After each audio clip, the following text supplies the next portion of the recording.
এবার সন্তানের জন্য বাবা মার যে দোয়াগুলো আল্লাহ তাআলা কবুল করেছেন, খুব মনোযোগের সাথে শুনেন। সন্তানের জন্য বাবা মার যে দোয়া আল্লাহ কবুল করেছেন, এই কবুলওয়ালা দোয়া আমি এখানে 4টা বলবো। 1 নাম্বার, আল্লাহ তাআলার কাছে দোয়া করবেন এভাবে, অনেকেই তো জানেন, মনে করে দিচ্ছি, রব্বানা হাব লানা মিন আজওয়াজিনা ওয়া যুররিয়াতিনা কুররাতা আ'য়ুনিন ওয়াজআলনা লিল মুত্তাকিনা ইমামা। এই দোয়াটা পেয়ে যাবেন আপনি সূরাতুল ফুরকানের 74 নম্বর আয়াতে। 2 নম্বর দোয়া, রব্বি জাআলনি মুকিমাস সালাতি ওয়া মিন যুররিয়াতি রব্বানা ওয়া তাকাব্বাল দুআ। এই দোয়াটা পেয়ে যাবেন সূরাতুল ইব্রাহিমের 40 নম্বর আয়াতে। 3 নম্বর, রব্বি হাবলি মিন লাদুনকা যুররিয়াতান তাইয়্যিবা ইন্নাকা সামিউদ দুআ। এই দোয়াটা পেয়ে যাবেন সূরাত আলে ইমরানের 38 নম্বর আয়াতে। 4 নম্বর, রব্বি হাবলি মিনাস সালিহিন রব্বি হাবলি মিনাস সালিহিন। এই দোয়াটা পেয়ে যাবেন সূরাতুস সাফ এর 100 নম্বর আয়াতে। বলতে পারেন হুজুর এগুলো তো মনে থাকবে না, আমি তো আছি। যদি সন্তানের জন্য কল্যাণ চান তাহলে এই দোয়াগুলো অবশ্যই, আলহামদুলিল্লাহ অনেকের মুখস্থ আছে, আমল করেন, আমলটার জন্য না ছেড়ে দিই, সন্তানের জন্য নিয়মিত দোয়া করা। এবার যেহেতু আমার সময় শেষ মুহূর্তে যুবক ভাইদের উদ্দেশ্যে কয়েকটা কথা বলি। ইদানিং গত 1 সপ্তাহের মধ্যে আমি আমার এলাকার মধ্যে 4 জন আত্মহত্যা করছে। কয়জন? 4 জন আত্মহত্যা করেছে। এর মধ্যে থেকে 2 জনকে আমি দেখেছি এই নিজ চোখে, এবং নিউজে দেখতেছি ইদানিং আত্মহত্যার প্রবণতা বেড়ে যাচ্ছে।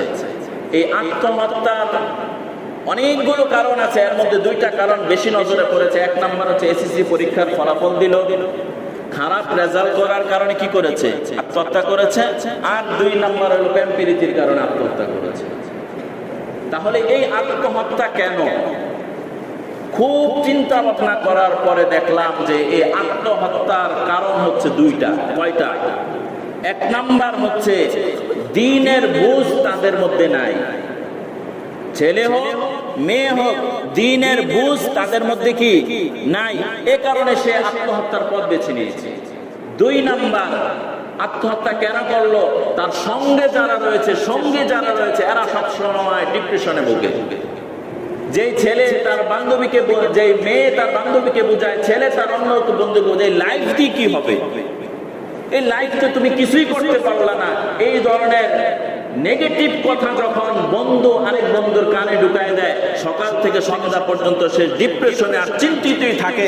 সে মনে করে আমার এই লাইফে তো আমি কিছু করতে পারলাম না, আমার এই লাইফ দিয়ে কি হবে। তার এই জীবনের মূল্য সে আস্তে আস্তে নষ্ট করে দেয় খারাপ সঙ্গের কারণে। খারাপ সঙ্গীর কারণে সে যখন তার আত্মা তার লাইফের ক্ষেত্রে উদাসীন হয়ে যায়, তখন সে আত্মহত্যার পথ বেছে নিতে কি হয়? বাধ্য হয়ে যায়। সে মনে করে আমার মনে হয় এই দুনিয়ায় থেকে আর কোনো লাভ নাই। ফেসবুকে স্ট্যাটাস দিয়েছে, একেবারে গত আজকে কি বার? শুক্রবার, গত বুধবারে এই আইডির মালিক ডেট, এই আইডির মালিক আত্মহত্যা করেছে, মৃত্যুবরণ করেছে। তো মরা মানুষ কি পোস্ট করতে পারে? উনি পোস্ট করে এরপর ফাঁসি দিয়েছে। তাহলে কেন? তার বন্ধু বান্ধব, এমন বন্ধু বান্ধবের সাথে চলাফেরা যাদের মধ্যে দিনদারি নাই। 2 নাম্বার হচ্ছে ডিপ্রেশনে যারা ভোগে, এই ধরনের বন্ধুদের সাথে চলাফেরা করার কারণে সে মনে করে আমার এই আত্মার কোনো দাম নাই, কি করবে? সে স্বর্গে চলে যাবে। আপনি তো মারা গেলেন, আপনার বাবার পরিশ্রম আর কষ্ট আপনার পিছনে কত বেশি আপনার খবর আছে? একটা মেয়েকে মানুষ করার জন্য তার পিতামাতার কতটা শ্রম দিতে হয়, ওই সন্তানের তো এটা তার ব্রেনে আসে নাই। আপনি প্রাপ্ত বয়স্ক যুবক, আপনার পিছনে আপনার বাবা মার কত পরিশ্রম রয়েছে, এই খবর আপনার কাছে নাই। আপনি মনে করলেন আমি মারা গেলে আমি সে স্বর্গে যাবো। মাইক তো মাত্র শুরু, কি বলেন? মাইক কি হয়ে যায়? ইন্তেকালের পর আত্মহত্যা করার পর কি সে স্বর্গ চলে যায়? না, হাদিসের মধ্যে আছে সরাসরি জাহান্নামী। আল্লাহ তাআলা হেফাজত করেন। এই আত্মহত্যার পথ থেকে সরে আসার অনেকগুলো মাধ্যম রয়েছে, এর মধ্য থেকে খারাপ বন্ধু নির্বাচন। তো বন্ধু নির্বাচন করার ক্ষেত্রে ফর্মুলা তিনটা, খুব সংক্ষিপ্তভাবে বলি। তিনটা গুণ থাকলে বন্ধু বানানো যাবে। এক নাম্বার হচ্ছে বন্ধুর মধ্যে যদি সত্যবাদিতা থাকে, দুই নাম্বার বন্ধুর মধ্যে যদি ক্ষুধাভীতি থাকে, তিন নাম্বার বিচক্ষণ বন্ধু। এই তিনটা গুণ যদি কোনো ব্যক্তির মধ্যে থাকে, নিঃসন্দেহে আপনি বন্ধু বানায় নেন, কোনো সমস্যা নেই। পাঁচ নাম্বার, পাঁচটা গুণ যদি বন্ধুর মধ্যে থাকে তাকে বন্ধু বানানো যাবে না। এক নাম্বার হচ্ছে কথায় কথায় মিথ্যা বলে, এমন বন্ধু, বন্ধু কি বলে? মিথ্যা বলে। দুই নাম্বার পাপী ব্যক্তি, নামাজ পড়ে না, রোজা রাখে না, হক হালাল ভাবে চলে না, অবৈধ কাজে লিপ্ত পাপী ব্যক্তি, তাকে বন্ধু বানানো যাবে না। তিন নাম্বার কৃপণ বন্ধু। কৃপণ বন্ধু সুবিধার সময় সব সুবিধা ভোগ করবে, আর ওনার বিপদের সময় সে কি চম্পট দিবে। চার নাম্বার বোকা বন্ধু। বোকা, বোকারে কি বানাবেন না? বন্ধু বানাবেন না। পাঁচ নাম্বার প্রতারক। প্রতারক বন্ধু, আপনার ভালোর সময় সে খুব ভালো বন্ধু, আপনার বিপদের সময় তাকে আর কি খুঁজে পাওয়া যাবে না, প্রতারক। এই পাঁচটা গুণ যাদের মধ্যে থাকে এদেরকে বন্ধু বানানো যাবে না। আমি পবিত্র কোরআনুল কারীমের 28 নম্বর পারার 18 নম্বর পৃষ্ঠা সূরাতুত তাহরীমের 6 নম্বর আয়াত তেলাওয়াত করেছি। এই আয়াতের মধ্যে আল্লাহ রাব্বুল আলামিন দায়িত্বশীল যারা রয়েছেন, অভিভাবক যারা রয়েছেন, এদের সম্পর্কে আল্লাহ বলেন, ইয়া আইয়ুহাল্লাযীনা আমানু কু আনফুসাকুম ওয়া আহলিকুম নারা। হে ঈমানদারগণ, কু আনফুসাকুম নারা, হে ঈমানদারগণ, তোমরা তোমাদের নফসকে, তোমাদের নিজেদেরকে জাহান্নামের আগুন থেকে বাঁচাও।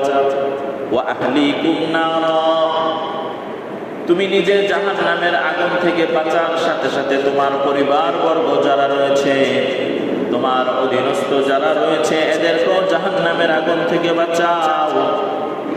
তাহলে এখানে দুইটা বিষয় উল্লেখ করা হলো। এক নাম্বার, আপনি যদি বালেগ হন, আপনি যদি আপনার অধীনস্থ, যদি আপনার ছেলে থাকে, মেয়ে থাকে, আপনার বন্ধু বান্ধব থাকে, আপনার আত্মীয় স্বজন থাকে, যাদেরকে কিছু বললে আপনার কথা শুনবে, আপনাকে মূল্যায়ন করবে, তাহলে আপনি জিম্মাদার।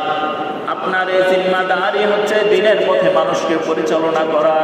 আল্লাহ রাব্বুল আলামিন বলেন, ও ঈমানদাররা, প্রথম তুমি নিজে জাহান্নামের আগুন থেকে বাঁচো। দুই নাম্বার, তোমার পরিবারবর্গ, আত্মীয় স্বজন, অধীনস্থ যারা রয়েছে, তাদেরকে জাহান্নামের আগুন থেকে বাঁচাও। কেন এই দায়িত্বটা? কেন? আর এই দায়িত্ব যদি অবহেলা করা হয়, আল্লাহ পরের এর পরিণাম কি হবে? আল্লাহ বলেন, ওয়াকুদুহান নাস ওয়াল হিজারা, জাহান্নামের আগুনকে উত্তপ্ত করা হবে মানুষের মাধ্যমে। জাহান্নামের আগুনের ইন্ধন হবে মানুষ। দুনিয়ার মধ্যে যখন আমরা কিছু রান্না বান্না করি, এই আগুনের উৎস থাকে গ্যাস। বর্তমান গ্যাসে মানুষ রান্না বান্না করে। আগের যুগে চুলার মধ্যে বেশি রান্না বান্না করত। চুলার ওই অগ্নির ইন্ধন যেটা, মূল উৎস যেটা ছিল, এটা ছিল লাকড়ি, পাতা, খড়কুটা। আর এখন গ্যাস। এই গ্যাসের মাধ্যমে যখন আগুনের ছোঁয়া পায়, ওখান থেকে আগুন বের হইতে থাকে।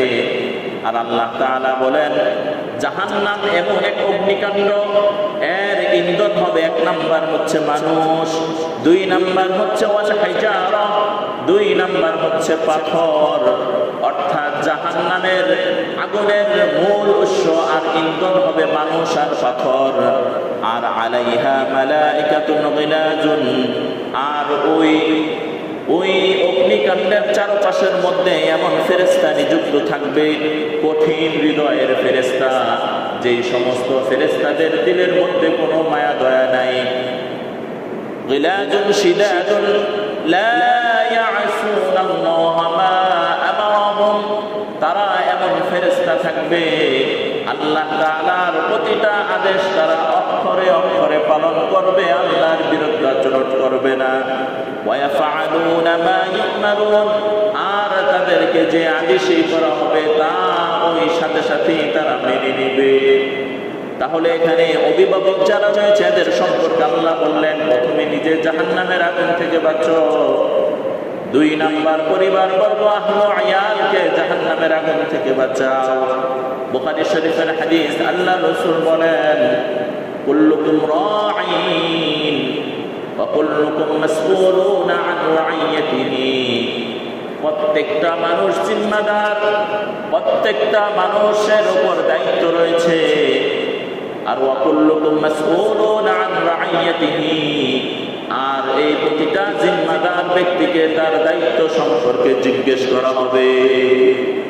এখন এই দায়িত্বটা কি? দায়িত্ব হচ্ছে ইসলামের সমস্ত বিধানের ক্ষেত্রে সে দায়িত্বশীল। আমরা সাধারণত যখন আলোচনা করি, হুজুররা যখন আলোচনা করে একটা ধারণা করে রেখে দেই, হুজুর শুধু নামাজের ওয়াজ করবে। ইসলামের মধ্যে শুধু কি নামাজই আছে না আরো কিছু আছে? অর্থাৎ মানুষের একটা ছেলে একটা মেয়ে বালেগ হওয়ার পর থেকে নিয়ে মরণের আগ পর্যন্ত ইসলামের হাজারো বিধান তার উপর অর্পিত। এই বিধানগুলো স্মরণ করিয়ে দেওয়ার জিম্মাদারি হচ্ছে অভিভাবকের। জিম্মাদারি কার? অভিভাবকের। অভিভাবক ঘর থেকে সতর্ক করবে, আর ওই গাইডলাইন যদি ফ্যামিলির ওই সন্তানগুলো মানতে পারে, তাহলে এই সন্তানগুলো সমাজের মধ্যে সুসন্তান হিসেবে স্বীকৃত পাবে।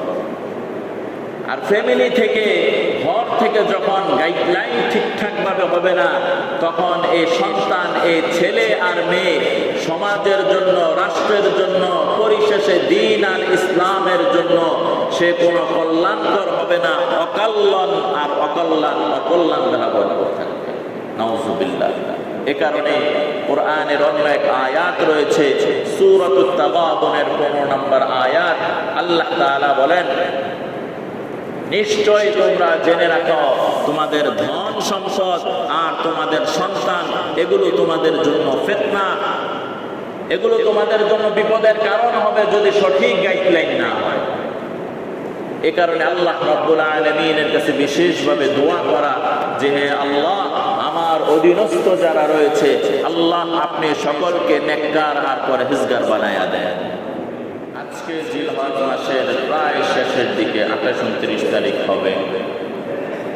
জিলহজ মাস শেষ, আবার নতুন করে আরবি বছর শুরু হয়ে যাবে। ওই বছরের প্রথম মাসের নাম হচ্ছে মুহররম মাস। এই মুহররম মাস, এই মাসটিও ইসলামে অত্যন্ত গুরুত্বপূর্ণ গুরুত্ব বহন করে। জিলহজের এই শেষের দিকে, বছরের শেষ সময়, আমাদের জিন্দেগির মহামূল্যবান হায়াতের মধ্য থেকে একটি বছর, মহামূল্যবান সময়ের মধ্য থেকে একটি বছরের হায়াত মাইনাস হয়ে গেল। যদি আমার বয়স আল্লাহর কাছে 50 বছর ধার্য থাকে, তাহলে একটি বছর অতিবাহিত হওয়ার পর আমি আর 50 বছর বাঁচব না, কোনো 50 বছর বাঁচব। আমার এই বক্তব্য যারাই শুনতে পাচ্ছেন, প্রত্যেকেরই একটা তো বয়স অবশ্যই আছে। প্রত্যেকেরই একটা বয়স আছে, হয়তো বা আপনার বয়স 40, 50, 60, 70 বছর।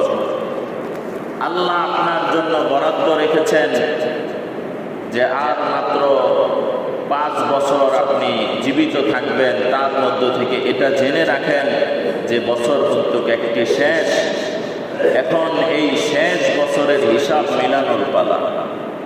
এই একটা বছর আর আগের বছর, এই দুটোটা বছরের মধ্যে আমার আখিরাত কতটুকু সঞ্চয় হলো, এটা হচ্ছে মূল বিষয়। যে দুনিয়াতে এসেছিলাম আখিরাত সঞ্চয়ের জন্য। দুনিয়ায় আল্লাহ পাঠান নাই সকাল থেকে সন্ধ্যা পর্যন্ত পরিশ্রম করবা খাবারের জন্য, এর জন্য আল্লাহ পাঠাইছেন না। আর সারা রাত শুধু ঘুমাইবা, সকাল থেকে সন্ধ্যা দুনিয়ার ব্যস্ততা, আর সন্ধ্যা থেকে নিয়ে ফজর পর্যন্ত নিজেকে সময় দেওয়া।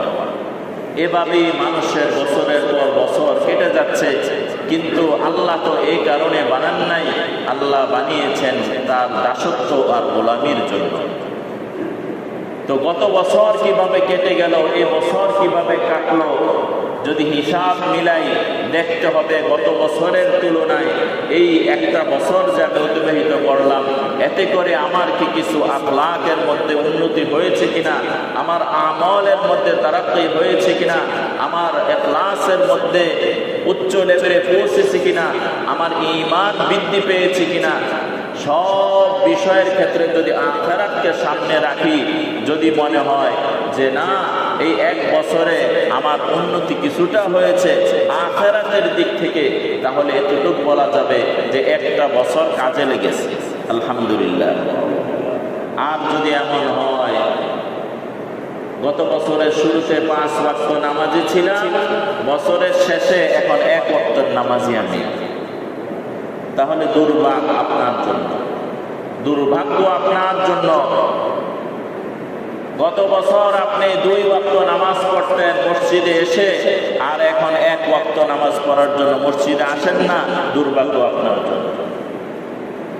গত বছর দিনের ক্ষেত্রে অনেক মেহনত আর কষ্ট করেছেন, এই বছরের শেষের দিকে ওই মেহনত আর কষ্ট, ওই আমলগুলো যেগুলো গত বছর কন্টিনিউ করতেন, এবছর সে আমলগুলো ছুটে যাচ্ছে, তাহলে বুঝতে হবে আমার লাইফের মধ্যে ঘাটতি হচ্ছে, আমার আমলের মধ্যে ঘাটতি হচ্ছে। আর এই ঘাটতি পোষাবার কোনো সুযোগ নাই, কেননা যে কোনো সময় ইন্তেকাল আমাদের হয়ে যাবে। এ কারণে বলতেছিলাম নিজের হায়াতের হিসাব মিলানোর সময় এসে গেছে। হায়াতের ক্ষেত্রে এই যে আমরা আমাদের সোসাইটিতে, আমাদের সমাজে এতগুলো মানুষ দেখছি, এই মানুষের প্রত্যেকেরই বাবা আছে, মা আছে, তাই না? অভিভাবক আছে।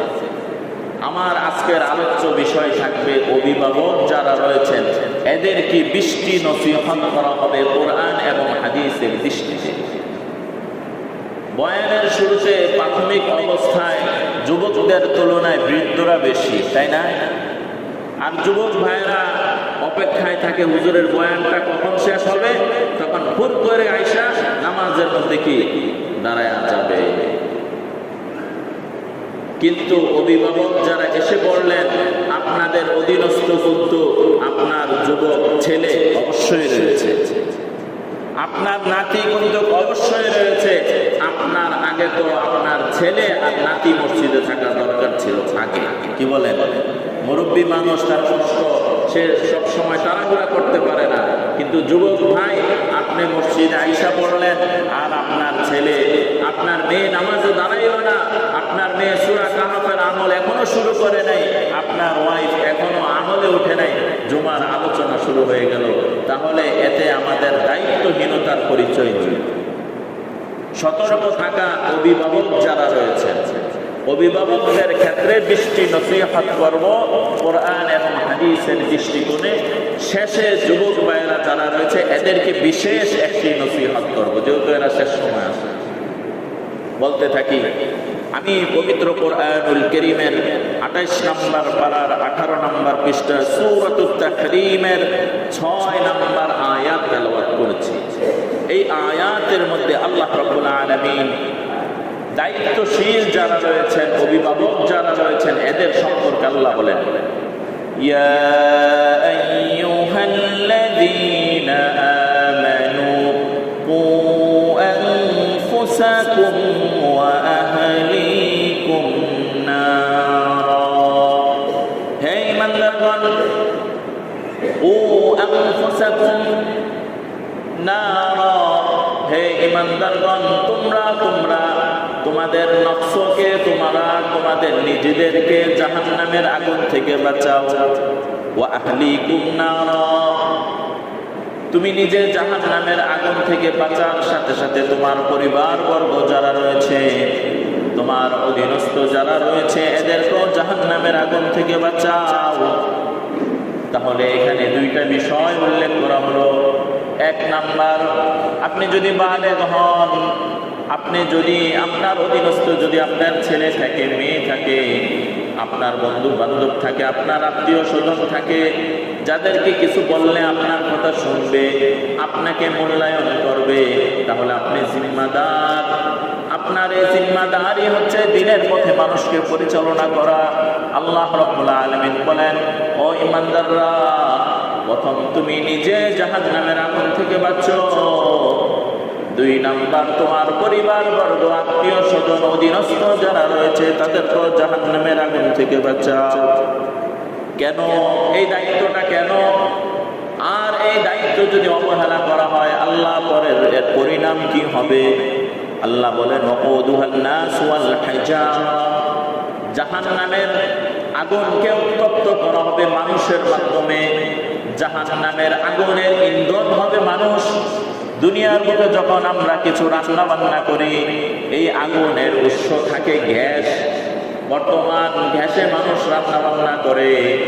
আগের যুগে চুলার মধ্যে বেশি রান্না বান্না করত।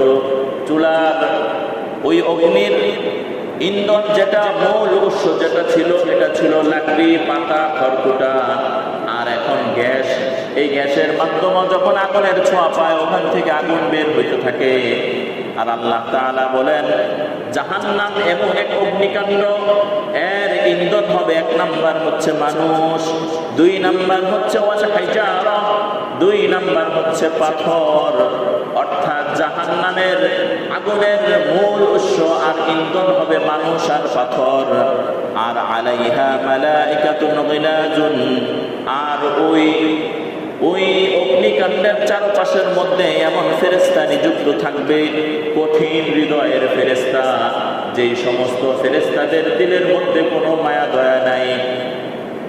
গিলাজুন শিদাদুন লা ইয়াসুনাল্লাহা মা আমারাহুম, তারা এমন ফেরেশতা থাকবে, আল্লাহ তাআলার প্রতিটা আদেশ তারা অক্ষরে অক্ষরে পালন করবে, আল্লাহর বিরুদ্ধে আচরণ করবে না। ওয়ায়াফআলুনা মা ইউমারুন, আর তাদেরকে যে আদেশই করা হবে তা ওই সাথে সাথেই তারা মেনে নেবে। তাহলে এখানে অভিভাবক যারা রয়েছে এদের সম্পর্কে আল্লাহ বললেন, প্রথমে নিজে জাহান্নামের আগুন থেকে বাঁচো, 2 নাম্বার পরিবার বর্গ, আহলে আয়ালকে জাহান্নামের আগুন থেকে বাঁচাও। বুখারী শরীফের হাদিস, আল্লাহ রাসূল বলেন, কুল্লুকুম রাঈন ওয়া কুল্লুকুম মাসউলুনা আন রাইয়াতিহি, প্রত্যেকটা মানুষ জিম্মাদার, প্রত্যেকটা মানুষের উপর দায়িত্ব রয়েছে। আর ওয়া কুল্লুকুম মাসউলুনা আন রাইয়াতিহি, আর এই প্রতিটা জিম্মাদার ব্যক্তিকে তার দায়িত্ব সম্পর্কে জিজ্ঞেস করা হবে। এখন এই দায়িত্বটা কি? দায়িত্ব হচ্ছে ইসলামের সমস্ত বিধানের ক্ষেত্রে সে দায়িত্বশীল। আমরা সাধারণত যখন আলোচনা করি, হুজুররা যখন আলোচনা করে, একটা ধারণা করে রেখে দেই, হুজুর শুধু নামাজের ওয়াজ করবে। ইসলামের মধ্যে শুধু কি নামাজই আছে না আরো কিছু আছে? অর্থাৎ মানুষের একটা ছেলে একটা মেয়ে বালেগ হওয়ার পর থেকে নিয়ে মরণের আগ পর্যন্ত ইসলামের হাজারো বিধান তার উপর অর্পিত। এই বিধানগুলো স্মরণ করিয়ে দেওয়ার জিম্মাদারি হচ্ছে অভিভাবকের। জিম্মাদারি কার? অভিভাবকের। অভিভাবক ঘর থেকে সতর্ক করবে, আর ওই গাইডলাইন যদি ফ্যামিলির ওই সন্তানগুলো মানতে পারে, তাহলে এই সন্তানগুলো সমাজের মধ্যে সুসন্তান হিসেবে স্বীকৃত পাবে।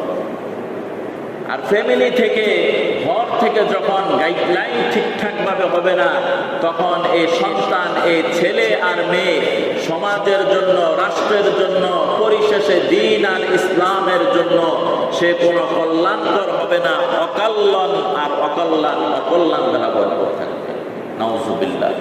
এ কারণে কোরআনের অন্য এক আয়াত রয়েছে, সূরাতুত তাগাবুনের 15 নম্বর আয়াত, আল্লাহ তাআলা বলেন, নিশ্চয় তোমরা জেনে রাখো, তোমাদের ধন সম্পদ আর তোমাদের সন্তান, এগুলো তোমাদের জন্য ফিতনা, এগুলো তোমাদের জন্য বিপদের কারণ হবে যদি সঠিক গাইডলাইন না হয়।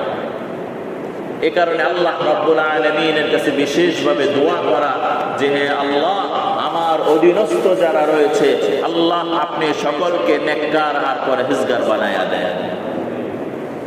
আমি এই আলোচনার শেষের দিকে অভিভাবক, প্রতিটা বাবা, প্রতিটা মা তার সন্তানের কল্যাণের জন্য কোরআন থেকে কোট করে 4টা দোয়ার কথাও বলবো। আল্লাহ তাআলা শেষ পর্যন্ত ধৈর্যের সাথে শোনার তৌফিক দান করেন। 1 নাম্বার, সন্তানের প্রতি পিতামাতার দায়িত্ব ও কর্তব্য। 1 নাম্বার হচ্ছে দিনদার মা নির্বাচন করা ও বাবা নির্বাচন করা। আপনি যদি ছেলের বাবা হন, তাহলে এই ছেলেকে বিবাহ দেওয়ার ক্ষেত্রে নেককার, পরহেজগার, বংশীয় ভালো একটি মেয়ে নির্বাচন করবেন। যদি আপনি আপনার সন্তানের জন্য ভালো একটি মেয়ে নির্বাচন করতে পারেন, তাহলে আশা করা যায় এর গর্ভ থেকে যে বের হবে সেও কি হবে, ভালো হবে। 2 নাম্বার, আপনি যদি মেয়ের বাবা হন, তাহলে জামাই নির্বাচন করার ক্ষেত্র আপনি দেখবেন যে আপনার জামাইয়ের মধ্যে দিনদারি আর পরহেজগারি আছে কিনা। এগুলো যদি সব ঠিকঠাক থাকে, তাহলে নিঃসংকোচ বোধে আপনার মেয়েকে ওই ছেলের কাছে দিতে পারেন। আশা করা যায় এই মেয়ের ঈমানের রাখালি আর এই মেয়েকে জান্নাতে নিয়ে যাওয়ার জন্য ওই স্বামী সহায়ক হিসাবে কাজ করবে। তাহলে মা নির্বাচন করার ক্ষেত্রে, বিবাহ করার ক্ষেত্রে রাসূলের বিখ্যাত হাদিস রয়েছে, 4টা গুণ দেখে বিবাহ করো, 4টা গুণ দেখে বিবাহ দাও, বিবাহ করো। লিমালিহা ওয়া লিহাসাবিহা ওয়া লিজামালিহা ওয়া লিদীনিহা ফাসফার বিযাতিদ দীন তারিবাত ইয়াদাকা। তুমি যখন বিবাহ করবে তখন মেয়ে নির্বাচন করার ক্ষেত্রে, ওই যে বললাম দিনদার মা, মেয়ে নির্বাচন করার ক্ষেত্রে 4টা জিনিস লক্ষ্য রাখতে হবে। 1 নাম্বার হচ্ছে যে তার মধ্যে তার সৌন্দর্য আছে কিনা। সবাই তো সুন্দরী মাইয়া খুঁজে, কি কন কথাতে কয় না কেউ, মেয়ে কি খুঁজে, সুন্দরী মেয়ে খুঁজে। তাহলে কালো বুড়োরে কে বিয়ে করবে? হ্যাঁ, হাদিসের যে ধারাটা রয়েছে, আমি ধারার কথা শুনাইতেছি, তার মধ্যে সৌন্দর্য আছে কিনা এটা দেখবেন। 1। 2 নাম্বার, এই মেয়ের অর্থ সম্পদ আছে কিনা। মেয়ের তো না, মেয়ের বাবার অর্থ সম্পদ মোটামুটি চলতে পারে। 3 নাম্বার, তার বংশ মর্যাদা আছে কিনা, তার বংশের মধ্যে কুখ্যাত বিখ্যাত দুষ্ট লোক আছে কিনা, এটা যাচাই বাছাই করে নেবেন। বংশের আগাগোড়া সব ডাকাইতের দল, ওই বংশ যদি বিবাহ করেন তো যেটা নেক্সটে আসবে ওটা কি হবে, আল্লাহ হেফাজত করুক। 4 নাম্বার, দিনদারির দিকে খেয়াল করা। আপনার ছেলেকে যে বিবাহ করাবেন, যে মেয়েকে, এই মেয়ের মধ্যে দিনদারি আছে কিনা। তো আল্লাহ রসুল শেষের একটা মজার কথা শোনেন। আল্লাহ রসুল বলেন, ফাসফার বিযাতিদ দ্বীন, দিনদারিকে প্রায়োরিটি দাও। সুবহানাল্লাহ, দিনদারিকে প্রাধান্য দাও। তুই যে আগে প্রথমে বললাম সবাই যদি সুন্দরী বিয়ে করে, কালোটাকে বিয়ে করবে, তো ওই কালো মেয়ে ভালো ওই সুন্দরী মেয়ের চাইতে যে সুন্দরী মেয়ের মধ্যে দিনদারি নাই। বলেন না ভাই? ওই সুন্দরী মহিলার চাইতে ওই কালো মেয়ে ভালো যে কালো মেয়ের মধ্যে দিনদারি রয়েছে। বুঝে আসছে? তাহলে রসুলের হাদিসের মধ্যে আর এশকাল আসবে না, প্রশ্ন আসবে না। কে রসুল ধন সম্পদের কথা বলছে, সুন্দরীর কথা বলছে। দুনিয়ার সব মেয়ের বাবারা অনেক ধন সম্পদশীল হয় না। দুনিয়ার সব মেয়ের বাবারা, দুনিয়ার সব মেয়েরা সব সুন্দরী হয় না। দুনিয়ার সব মেয়েদের বংশ অনেক উচ্চ মর্যাদাশীল হয় না। বংশের মধ্যে তারতম্য থাকে, কিন্তু দিনদারি ব্যক্তি ওই মা আর মেয়ের বাবা আর মা যদি চেষ্টা আর মেহনত করে, তাহলে দিনদারি তার ঘরের মধ্যে ঢুকানো সম্ভব কিনা? সম্ভব। আর এই দিনদারি ঢুকানোর জন্য সরকারকে কয় লক্ষ টাকা দিতে হবে? 1 টাকাও দিতে হবে না। দিনদারি ফ্রিতে পাবেন যদি মেহনত করেন। তো আল্লাহ রসুল বলে, যার মধ্যে দিনদারি আছে এটাকে প্রায়োরিটি দিয়ে, প্রাধান্য দিয়ে মেয়েকে বিবাহ, ছেলের বউ ঘরে আনো, ইনশাল্লাহ ওই ঘরের মধ্যে সুখ শান্তি বিরাজ করবে। তাহলে এখান থেকে মেয়েরা যারা আছেন, মেয়ের বাবারা যারা আছেন, এরা ওই ব্যাপারে কি হয়ে যাবেন? সতর্ক হয়ে যাবেন। আর মেয়েরা যারা আছেন এরাও জেনে রাখেন, আল্লাহ তাআলা কোরআনের অনেক আয়াতের মধ্যে বলেছেন, আল খাবিসাতু লিল খাবিসিন ওয়াত তাইয়িবাতু লিত তাইয়িবিন। খবিসের জন্য খবিস, নেককার পরহেজগারের জন্য নেককার পরহেজগার।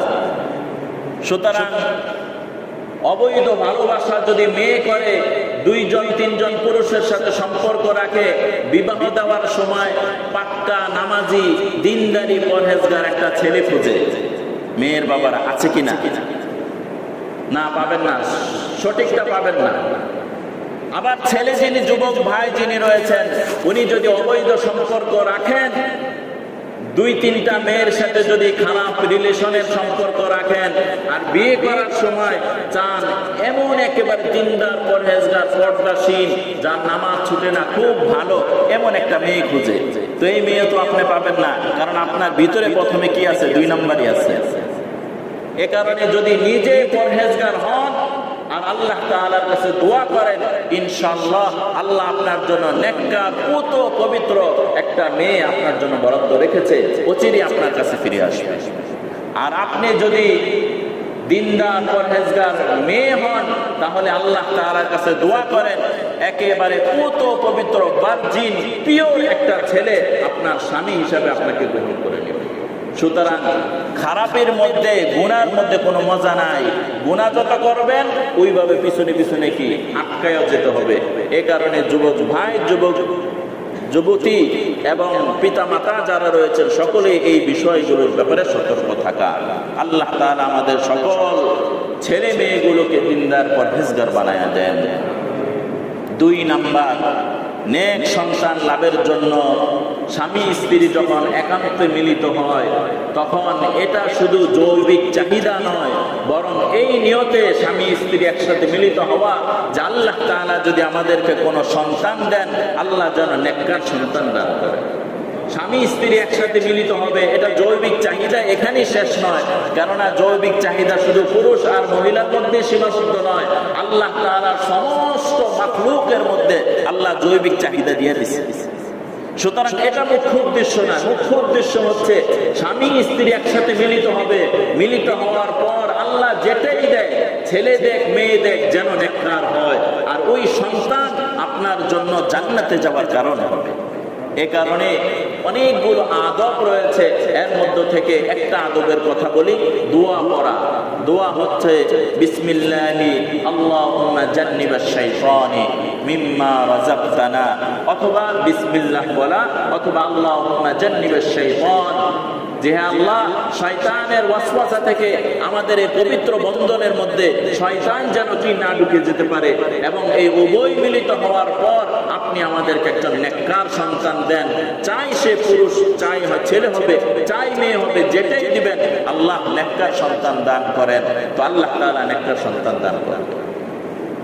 এই একটা আমলের কথা বললাম। 3 নাম্বার, সন্তান গর্ভ থাকাকালীন অবস্থায় সতর্ক থাকা। যে মার গর্ভে সন্তান রয়েছে, সে মা দোয়া করে আল্লাহ তাআলার কাছে, আল্লাহ আমার গর্ভে যিনি এসেছে তাকে আপনি নেককার পরহেজগার বানান। তিনি সতর্ক থাকবে। কেননা সূরাতুল ফুরকানের 74 নম্বর আয়াতের মধ্যে হযরত ইব্রাহিম আলাইহিস সালাতু ওয়াস সালাম দোয়া করেছিলেন, রব্বানা হাব লানা মিন আজওয়াজিনা ওয়া যুররিয়াতিনা কুররাতা আ'য়ুন ওয়াজআলনা লিল মুত্তাকিনা ইমামা। হে আল্লাহ, এমন এক সন্তান দান করেন যে সন্তান আমার চোখের শীতলতা হবে। সুবহানাল্লাহ। এমন এক সন্তান দান করেন যেটা মুসলমানদের ইমাম হবে, নেতা হবে। এইভাবে পিতা মাতা যারা রয়েছেন দোয়া করবেন। 4 নাম্বার, নেক সন্তানের জন্য দোয়া করা, এটা শেষে বলবো। 5 নাম্বার, সন্তান ভূমিষ্ঠ হওয়ার পর আযান দেওয়া। 6 নাম্বার, তাহনিক করা। খুব সংক্ষিপ্তভাবে খালি শুধু বলে যাব, যেটি একটু কঠিন বুঝতে সমস্যা একটু বলবো। তাহনিক করা, তাহনিক বলা হয় সন্তান জন্ম নেওয়ার পর রাসূলের জামানায় কোন সাহাবীর যখন সন্তান হতো, তখন ওই সন্তানকে কোলে নিয়ে রাসূলের দরবারে নিয়ে যেতেন। নিয়ে যাওয়ার পর বলতেন, ইয়া রাসূলুল্লাহ, আমি কন্যা সন্তানের বাবা হয়েছি, অথবা পুত্র সন্তানের বাবা হয়েছি, এই সন্তানের জন্য আপনি বরকতের দোয়া করেন। তখন আল্লাহ রসুল এ সন্তানকে কোলে নিতেন, তার জন্য বরকতের দোয়া করতেন, এবং রসুলের মুখের লালা ওই জামানায় খাদ্য হিসেবে খেজুর খেত, ওই খেজুরের একটু অংশ রসুল চিবিয়ে এভাবে তার জিহ্বার মধ্যে লাগিয়ে দিতেন আর দোয়া করে দিতেন, আল্লাহুম্মা ফাক্কিহু ফিদ্দীন, আল্লাহ এ সন্তানকে দ্বীনের সমস্ত বুঝ দান করেন। সুবহানাল্লাহ। আরেকটা দোয়া করতেন, আসআলুল্লাহাল আযীম রাব্বাল আরশিল আযীম আন ইয়াশফিয়াক, যে হে আল্লাহ, হে আরশের মালিক, এ সন্তানকে সমস্ত বিপদ থেকে হেফাজত করেন। রসুল অনেকগুলো দোয়া ওই সন্তানের জন্য করে দিতেন, বরকতের জন্য দোয়া। এই জামানায় তো রসুল নাই, আছেন? রসুল নাই তো আপনার কাছে নেককার পরহেজগার যাকে মনে হয়, আপনার মহব্বতের সাথে যাকে মিলে, দেখতে হবে তার মধ্যে পরহেজগারি আছে কিনা, দিনদারি আছে কিনা। এমন নেককার পরহেজগার যদি ব্যক্তি থাকে, তার কাছে আপনার মেয়েকে ছেলেকে নিয়ে বলবেন, আমি আমার সন্তানের জন্য, আমার নাতির জন্য আপনি বরকতের কি করেন, দোয়া করেন। আল্লাহ তাআলা নেককার মানুষের দোয়া কবুল করে নেয়। 7 দিন, 7 নাম্বার আকিকা করা। আকিকা করা এটা আমরা জানি, মাসালা তো বলা উদ্দেশ্য নয়, কিন্তু এই বিষয়টা উদ্দেশ্য যে সন্তান জন্ম নেওয়ার পর কি করা, আকিকা করা। ছেলে হলে 2টি, মেয়ে হলে 1টি, আকিকা করা। এমন অনেক মানুষ রয়েছে, একটা গরু দিবে, সন্তান 7 দিনের মাথায় আকিকা দেওয়া, একটা ছাগল দেওয়ার ক্ষমতা তার রয়েছে, কিন্তু তার নিয়ত বিশাল একটা অনুষ্ঠান করবে, বিশাল গরু দিবে, 500 মানুষের আয়োজন করবে। এটা উত্তম না 7 দিনের মাথায় আল্লাহ রসুল যে বললেন আকিকা দেওয়া, এটা উত্তম? 7 দিনের মাথায় আপনার তৌফিক আছে, আপনি একটা খাসি দিয়ে দেন। যদি অনুষ্ঠান করতে মনে চায়, একটা গরুকে 10টা গরু দিয়ে দেন, আত্মীয় স্বজনকে খাওয়ান, কোনো সমস্যা নাই। কিন্তু রসুলের হাদিসের উপর কি করেন, আপনি আমল করেন। তো আকিকা কেন দিবেন? অনেকগুলো ফায়দা রয়েছে। একটা ফায়দা হচ্ছে এই সন্তানকে আল্লাহ বিপদ থেকে হেফাজত করবে, এ কারণে আকিকা দিয়ে দিবেন। 8 নাম্বার, 7ম দিনে চুল কেটে তার ওজন করে সাদকা করা। 8ম দিনে 7ম দিনে ওই বাচ্চার চুল কেটে ওটা কি করে দিবেন, ওটা একটু ওজন করে, যে পরিমাণ স্বর্ণ অথবা রূপার ওজন করে সাদকা করে দিবেন। অল্প হয়, 300-400 টাকা হয়, এর বেশি হয় না। 9 নাম্বার, ভালো একটি নাম রাখা। অভিভাবক যারা রয়েছেন, অভিভাবকের মধ্যে দাদা নানি আছে কিনা? দাদা নানা আছে, পিতামাতা তো আছে। অনেক সময় দেখা যায় পিতামাতার চাইতে দাদা এবং নানা পাওয়ারটা কি একটু বেশি। মন মতো একটা নাম রেখে দিছে, যেটা ইসলাম সমর্থন করে না। রাইখা দিল আবুল আহাব, হইল? বলেন না, সুন্দর একটা কি রাখা, নাম রাখা। অভিভাবক যারা রয়েছেন সুন্দর একটা নাম রাখবেন। 10 নাম্বার, খতনা করা। 11 নাম্বার, তাওহীদের শিক্ষা দেওয়া। সন্তান যখন কথা বলতে পারে, যখন একটু একটু শিখতে শুরু করেছে, তখন থেকে তাকে তাওহীদের শিক্ষা দেওয়া, যে আল্লাহ এক, তার সাথে আর কোনো শরীক নাই। আমাদের উস্তাদ আমাদেরকে বলেন, তোমাদের সন্তানরা যখন থেকে কিছুটা শিখতে শুরু করবে, তখন থেকে সূরা ইখলাসের অনুবাদ শিখাও। সূরা ইখলাসের মধ্যে তাওহীদ রয়েছে, সূরা ইখলাসের অনুবাদ শিখাবেন। 12 নাম্বার, কোরআন শিক্ষা দেওয়া। 13 নাম্বার, ইলমে দ্বীন শিক্ষা দেওয়া। সন্তানকে ইলমে দ্বীনের শিক্ষা দেওয়া, দ্বীন ইসলামের শিক্ষা দেওয়া। দ্বীন ধর্মের শিক্ষা যদি সন্তানের মধ্যে না থাকে, তাহলে এই সন্তানের পরিণতি যে ভবিষ্যতে কি হচ্ছে, এগুলো আমাদের চোখের সামনে।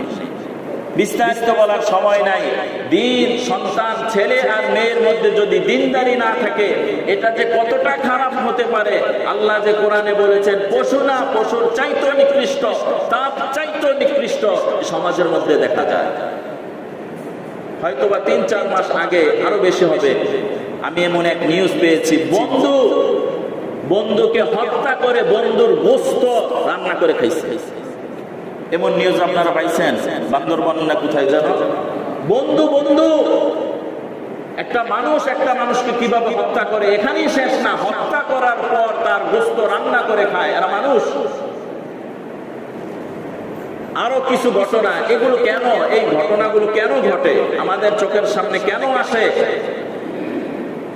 আল্লাহ তাআলা বারবার এই ঘটনাগুলো, শয়তান যেগুলো করায়, আমাদের সন্তানগুলো যে পরবর্তী প্রজন্ম যে ধ্বংসের দ্বার পাত্রে যাচ্ছে, এটা আমাদের চোখের সামনে। এখনো যদি সতর্ক না হয়, কবে সতর্ক হবো ভাই? শুনলাম কোন দেশের এক এমপিকে টুকরা টুকরা করে ফেলেছে। শুনছেন এই ঘটনা বাংলাদেশে? চিন্তা করা যায়, একটা মানুষকে টুকরা টুকরা করে এরা মানুষ। আল্লাহ তাআলা হেফাজত করেন, আল্লাহ তাআলা আমাদের জান এবং মালের হেফাজত করেন।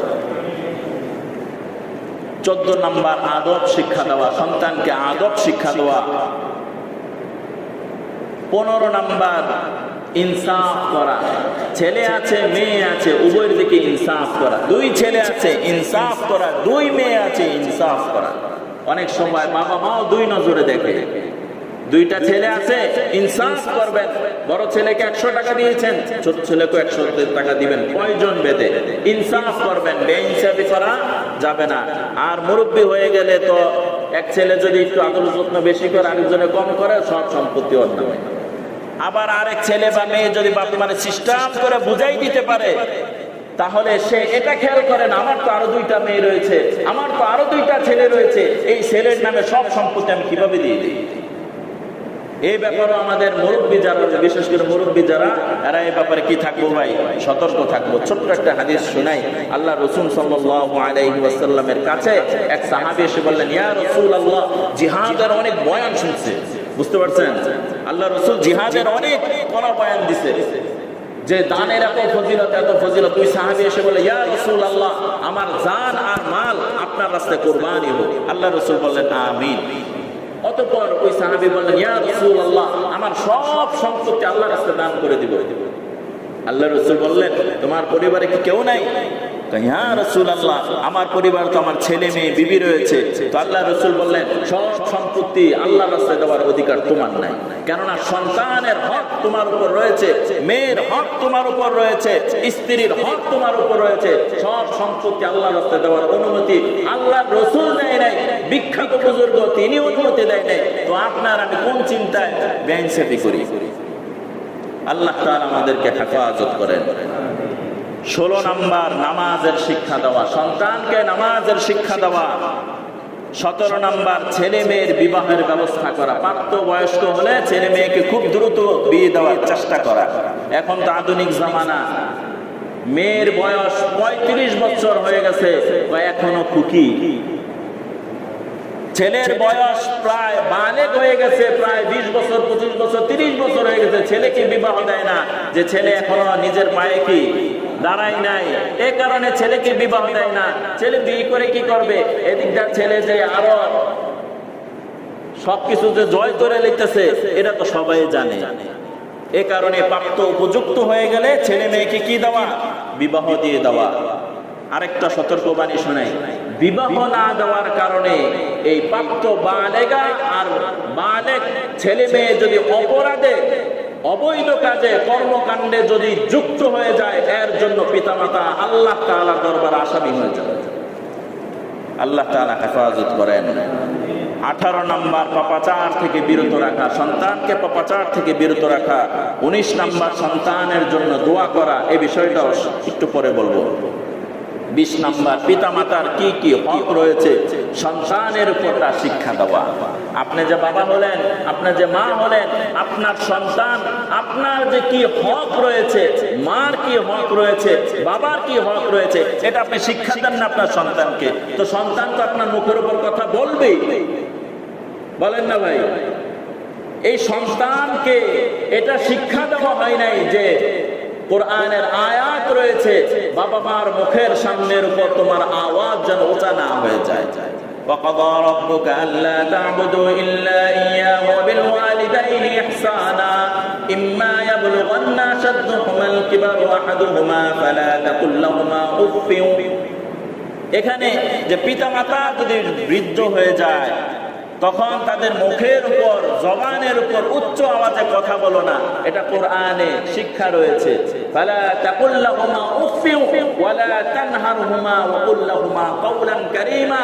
তাদের কথার অবাধ্য হয়ো না, আর নম্রতার সাথে আব্বা আম্মার সাথে কথা বলো। এটা তো কোরআনেই আছে। তো আমি এমন বাবা আর এমন মা হলাম, আমি আমার সন্তানকে শিক্ষা দেই নাই, তো সন্তান তো এই শিক্ষা কোরআন থেকেও পাই নাই, বাবা মার কাছ থেকেও পাই নাই। সন্তানের বন্ধু হয়েছে ওই বন্ধু যেটা 5 ওয়াক্ত নামাজও পড়ে না, দাঁড়ায় পেশাব করে, ওই বন্ধু তাকে এটা শিক্ষা দেয়। নতুন মুভি বের হয়েছে, চল হলে যায় দেখে আসি। আমি 2টা প্রেম করি, বেটা তুই করতে পারছ না, তুই 4টা করতে হবে। আমি অনেক আগে আরো ছোটবেলায় শুনেছি জিনার উপর সেঞ্চুরি করেছে, নাউজুবিল্লাহ বলেন। জিনার উপর কি করে? তাহলে কোন সমাজে বাস করছি? তাহলে সন্তানকে এই শিক্ষাও দেওয়া যে বাবা মার কি হক রয়েছে, এই হক গুলো ধরে ধরে হাতে কলমে শিক্ষা দেওয়া। সন্তানকে যদি এগুলো শিক্ষা দিতে পারি, আশা করা যায় আমাদের পরবর্তী প্রজন্ম ভালো হবে। 20টা বলা শেষ। এবার সন্তানের জন্য বাবা মার যে দোয়াগুলো আল্লাহ তাআলা কবুল করেছেন, খুব মনোযোগের সাথে শুনেন। সন্তানের জন্য বাবা মার যে দোয়া আল্লাহ কবুল করেছেন, এই কবুলওয়ালা দোয়া আমি এখানে 4টা বলবো। 1 নাম্বার, আল্লাহ তাআলার কাছে দোয়া করবেন এভাবে, অনেকেই তো জানেন, মনে করে দিচ্ছি, রব্বানা হাব লানা মিন আজওয়াজিনা ওয়া যুররিয়াতিনা কুররাতা আ'য়ুনিন ওয়াজআলনা লিল মুত্তাকিনা ইমামা। এই দোয়াটা পেয়ে যাবেন আপনি সূরাতুল ফুরকানের 74 নম্বর আয়াতে। 2 নম্বর দোয়া, রব্বি জাআলনি মুকিমাস সালাতি ওয়া মিন যুররিয়াতি রব্বানা ওয়া তাকাব্বাল দুআ। এই দোয়াটা পেয়ে যাবেন সূরাতুল ইব্রাহিমের 40 নম্বর আয়াতে। 3 নম্বর, রব্বি হাবলি মিন লাদুনকা যুররিয়াতান তাইয়্যিবা ইন্নাকা সামিউদ দুআ। এই দোয়াটা পেয়ে যাবেন সূরাতু আলে ইমরানের 38 নম্বর আয়াতে। 4 নম্বর, রব্বি হাবলি মিনাস সালিহিন রব্বি হাবলি মিনাস সালিহিন। এই দোয়াটা পেয়ে যাবেন সূরাতু সাফ এর 100 নম্বর আয়াতে। বলতে পারেন হুজুর এগুলো তো মনে থাকবে না, আমি তো আছি। যদি সন্তানের জন্য কল্যাণ চান তাহলে এই দোয়াগুলো অবশ্যই, আলহামদুলিল্লাহ অনেকের মুখস্থ আছে, আমল করেন, আমলটার জন্য না ছেড়ে দিই, সন্তানের জন্য নিয়মিত দোয়া করা। এবার যেহেতু আমার সময় শেষ মুহূর্তে যুবক ভাইদের উদ্দেশ্যে কয়েকটা কথা বলি। ইদানিং গত 1 সপ্তাহের মধ্যে আমি আমার এলাকার মধ্যে 4 জন আত্মহত্যা করছে। কয়জন? 4 জন আত্মহত্যা করেছে। এর মধ্যে থেকে 2 জনকে আমি দেখেছি এই নিজ চোখে, এবং নিউজে দেখতেছি ইদানিং আত্মহত্যার প্রবণতা বেড়ে যাচ্ছে। এই আত্মহত্যার অনেকগুলো কারণ আছে, এর মধ্যে 2টা কারণ বেশি নজরে পড়েছে। 1 নম্বর হচ্ছে এসএসসি পরীক্ষার ফলাফল দিল, খারাপ রেজাল্ট করার কারণে কি করেছে? আত্মহত্যা করেছে। আর 2 নম্বর হলো প্রেম প্রীতির কারণে আত্মহত্যা করেছে।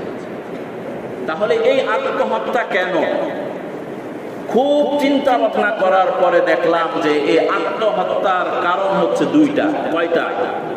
1 নাম্বার হচ্ছে দ্বীনের বুঝ তাদের মধ্যে নাই। ছেলে হোক মেয়ে হোক, দ্বীনের বুঝ তাদের মধ্যে কি নাই, এ কারণে সে আত্মহত্যার পথ বেছে নিয়েছে। 2 নাম্বার, আত্মহত্যা কেন করলো? তার সঙ্গে যারা রয়েছে এরা সবসময় ডিপ্রেশনে ভোগে।